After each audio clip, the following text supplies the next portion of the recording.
तपन दा, आप इसमें बिल्डर और ठेकेदार, बिल्डर कहते हैं हम वो सेस देते हैं, फिर भी वो कुछ दुर्घटना होती है उनको देना पड़ता है, पर ठेकेदार जो है एक अलग कॉम है, वो दरअसल उनके ऊपर बहुत जिम्मेदारी आती है कि वो रजिस्टर करें।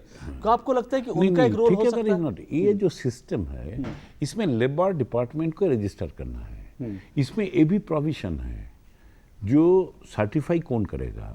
यूनियन को भी पार्शियल अधिकार है उसको सर्टिफाई करने का जी, यूनियन को भी अधिकार है, बट डिस्पाइट दैट ये परसेंटेज है। बिकॉज से हम एक एग्जांपल दिया हरियाणा का, जब हरियाणा वाले अब केस लाया, जिसका एक मेजर रीजन है जो हरियाणा का कंस्ट्रक्शन मजदूरों का एक बड़े हिस्सा है भट्टे का worker, they are not covered, although central ministry has given the clearance, they are not yet to be covered. Still now भट्टे unions are struggling to get them included in the system. ये RTI activist ने एक RTI लगाई और उसके बाद हरियाणा का ये सच सामने आया।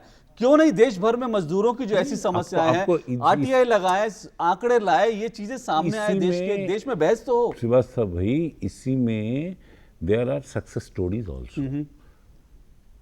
हमारे जो ट्रेड यूनियन एक्सपीरियंस है ऑल इंडिया में घूमते हुए, आई थिंक तमिलनाडु जी state is one of the state जहां ये कंस्ट्रक्शन वेलफेयर बोर्ड का जो कानून, उसका वर्कर के registration and delivery of benefit is much better. आप पता लीजिए उधर कितने सेस कलेक्ट होता है, कैसे खर्च होता है। अब देखिएगा तमिलनाडु, केरल कहते हैं कि सक्सेस स्टोरीज उधर एग्जाम एक्सपेंडिचर का जो record and also the propriety of the expenditure is much better. Haryana, not only Haryana, to some extent Andhra Pradesh, Kerala, to some extent Karnataka, there the whole system of governance and also the trade union movement from down below, they have a balance of strength which उसके चलते इसका better है। लेकिन so far as this part of the country, तो तपन दा, अब बड़ा सवाल ये है कि इस हालात को कैसे बदला जाए। अगर मैं खास कंस्ट्रक्शन मजदूरों के 4 करोड़ जिस पर हम आज खास तौर पे हम फोकस कर रहे हैं, उनके लिए जब पैसा है तो हम कैसे एक मशीनरी खड़ी कर सकते हैं, कैसे एक सिस्टम खड़ा कर सकते हैं, कैसे लोगों को अकाउंटेबल बना सकते हैं कि ये पैसा दरअसल उन निर्माण मजदूरों के हक में खर्च हो जो दिहाड़ी का, रोज का कमाते हैं,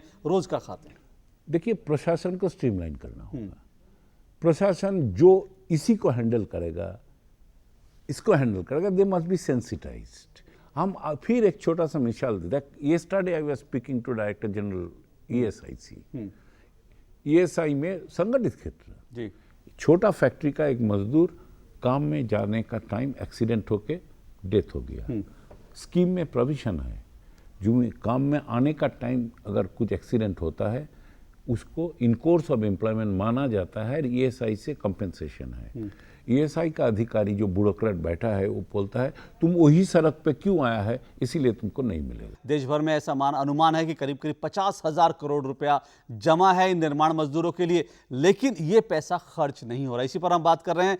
तपन सिंह जी हमारे साथ हैं, C2 के जो महासचिव हैं, और तपन सिंह जी का ऐसा मानना है कि मजदूरों को संगठित होना पड़ेगा, मजदूरों की यूनियन बनेगी, और साथ साथ जब वो संगठित होंगे, पॉलिटिकल रूप से मजबूत होंगे, तभी सिस्टम में बदलाव आ सकेगा।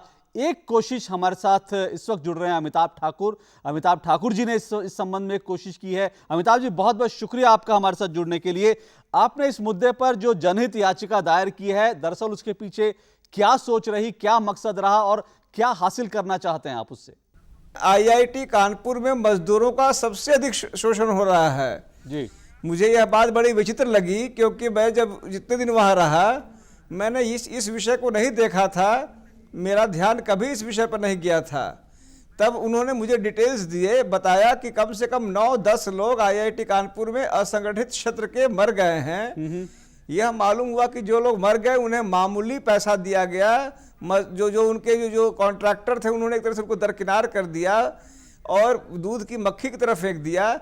तब मैं इसमें बिल्कुल चौंक गया कि जिस जगह आईआईटी को हम लोग वहाँ पढ़े, हम इतना अच्छा लगा, उस जगह अगर यह स्थिति है तो हमें भी इसमें कुछ करना चाहिए। इसीलिए मैंने कुछ अन्य आईआईटी कानपुर के लोगों को इकट्ठा करके यह पीआईएल लखनऊ बेंच में किया था, जहां हमारा यह कहना था कि इसकी जांच की जाए और वहां जो भी मजदूर हैं उनको पूरी सुरक्षा मिले, जितने एक्ट हैं उनका पूर्ण अनुपालन हो। मैं अमिताभ जी लौटूंगा आपके पास। तपन जी, एक रास्ता ये भी है, एक एक्टिविस्ट के तौर पर आप आरटीआई लगाते हैं, आप कोर्ट में जाते हैं, एक रास्ता ये भी है। तो आपको मैं आपसे ये जानना चाहूँगा, आप लोग दरअसल ये मूवमेंट क्यों नहीं खड़ा करते? अमिताभ ठाकुर जी ने किया, बहुत अच्छा काम किया, और ये it's a part of the whole movement, it's a part of the democratic process. हम भी जिसको हिस्सा है, अमिताभ जी भी जो जिसका हिस्सा है, ये तो एक बात है। दूसरा जो बात उन्होंने किया, ये सिर्फ कंस्ट्रक्शन वर्कर नहीं, कोई श्रम कानून का अनुपालन नहीं हो रहा है। देश के सारे ट्रेड यूनियन, कोई बाहर नहीं है, लेफ्ट राइट सेंटर, कोई भेदभाव अभियान नहीं है, एक साथ होकर यही बात बोल रहे हैं। अमिताभ जी एक बड़ा भूमिका अदा कर रहे हैं, नो डाउट ऑफ इट। ऐसा ही ट्रेड यूनियन को भी, आंदोलन को भी, जन आंदोलन को भी संगठित होते हुए सबसे नीचे का जो तबके है उसको जो अवहेला किया जा रहा है, और ऑल्दो उसका मेहनत के ऊपर तुम ऐश करते हो, बिल्कुल जाहिर इसको सामने लाना है। बिल्कुल change of vision is required for countries development. बिल्कुल, लोगों की सोच बदलनी चाहिए। अमिताभ जी, मैं आपसे ये जानना चाहूंगा, आपने फिलहाल जनहित याचिका दायर की है, जाहिर तौर पर उसकी एक प्रक्रिया है, लेकिन इसके अलावा आपको क्या लगता है कि अगर मजदूरों को जो सामाजिक सुरक्षा के उनके और खास करके उनके हक का पैसा उन तक पहुंचाने वाली बात है, आपको क्या लगता है सिस्टमेटिकल चेंज की जरूरत है, एक जन जागरण की जरूरत है, मजदूरों को भी खास करके इस मामले में संगठित होना और उनको भी अवेयर और एजुकेट करने की जरूरत है? सच्चाई यही है कि कानून बहुत महत्वपूर्ण है और बड़े मजबूत है कानून। एक पर एक मैंने उस पीआईएल के दौरान देखा कि मजदूरों को लेकर इतने गंभीर कानून बने हैं, अच्छे खासे कानून हैं, बिल्कुल, लेकिन उसका पालन बहुत पुअर है। एक ऐसा मजदूर जो कि रोज कमाता है, रोज खाता है, जाहिर तौर पर वो शायद अपने हक के लिए लड़ेगा नहीं, क्योंकि लड़ नहीं सकता, उसके पास ताकत कम है, अकेला तो बिल्कुल नहीं लड़ सकता, क्योंकि अगर वो लड़ेगा तो उसको शायद भूखा रहना पड़ेगा। इसलिए जरूरत है अमिताभ ठाकुर जैसे लोगों की, मजदूर संगठनों की, और साथ साथ आपकी हमारी जरूरत है कि हम इनके लिए, इनके हक के लिए आवाज उठाएं। और जानने का हक में हमारी कोशिश यही रहती है, हमने मजदूरों का ये मुद्दा उठाया और हम जरूर कोशिश करेंगे। तपन दा हमारे साथ है, हम ये भरोसा दिलाते हैं, मजदूरों से जुड़ी अगर ऐसी कोई भी समस्या, ऐसे कोई भी मुद्दे, अगर जनहित याचिकाएं लगेंगी, उस पर आरटीआई लगेंगी, तो ऐसे मुद्दे हम तमाम आपके सामने लाएंगे, उस पर बहस करेंगे और इस मुद्दे पर जन जागरण एक पैदा करने की हम कोशिश रहेगी हमारी। बहुत बहुत शुक्रिया तपन जी, आप यहां पर आए और आपने हमसे बातचीत की इस मुद्दे पर। अमिताभ ठाकुर जी, आपका भी बहुत बहुत शुक्रिया हमारे साथ जुड़ने के लिए और अपने अपने मुद्दे को बताने के लिए। आप जो लड़ाई लड़ रहे हैं, शायद पूरा देश धीरे धीरे आपकी लड़ाई के साथ और आपके साथ जुड़ेगा। बहुत बहुत शुक्रिया आपके साथ हमारे साथ जुड़ने के लिए।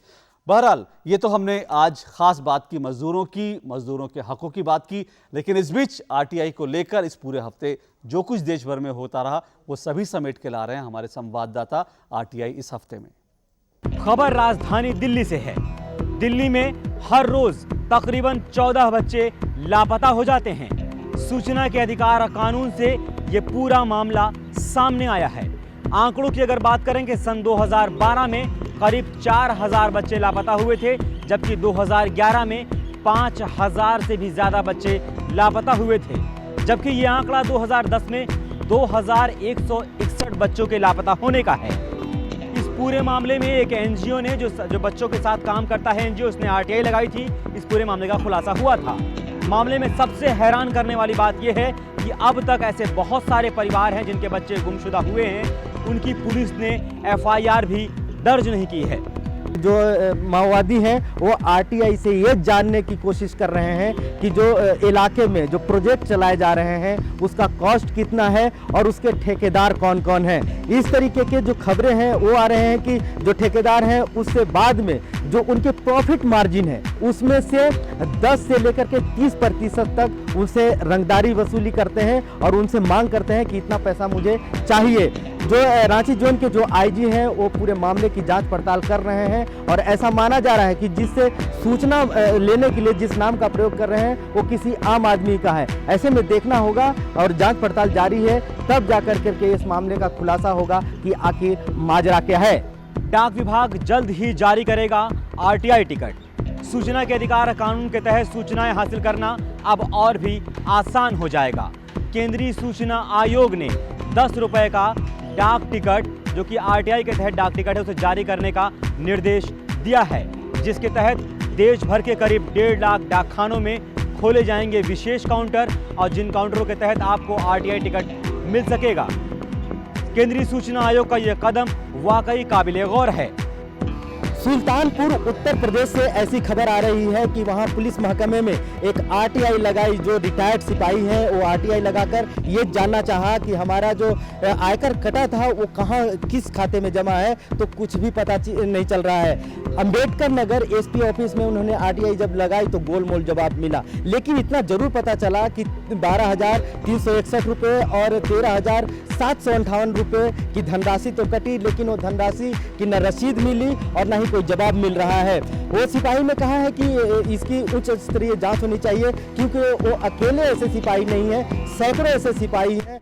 तो ये था आरटीआई इस हफ्ते, और इसी के साथ जानने का हक में आज बस इतना ही। आपको हमारे कार्यक्रम कैसा लगा? आप अपनी कोई भी प्रतिक्रिया चाहें तो आप हमें भेज सकते हैं। हमारा पता नोट कर लीजिए। हमारा पता है जानने का हक, कमरा नंबर 226, दूरदर्शन भवन, टावर बी, मंडी हाउस, कॉपरनिकस मार्ग, नई दिल्ली 110001। और आपकी स्क्रीन पर हमारा ट्विटर आईडी और इसके साथ साथ हमारा फेसबुक का पता और हमारा ईमेल आईडी भी है। आप जब भी चाहें आप हमसे फेसबुक के माध्यम से जुड़ सकते हैं। आप ट्विटर पर या जीमेल पर आप हमें कोई भी प्रतिक्रिया चाहें तो आप हमें भेज सकते हैं। बहरहाल इस हफ्ते आज जानने का हक में इतना ही। आपसे फिर मुलाकात होगी। फिलहाल इजाज़त दीजिए। नमस्कार।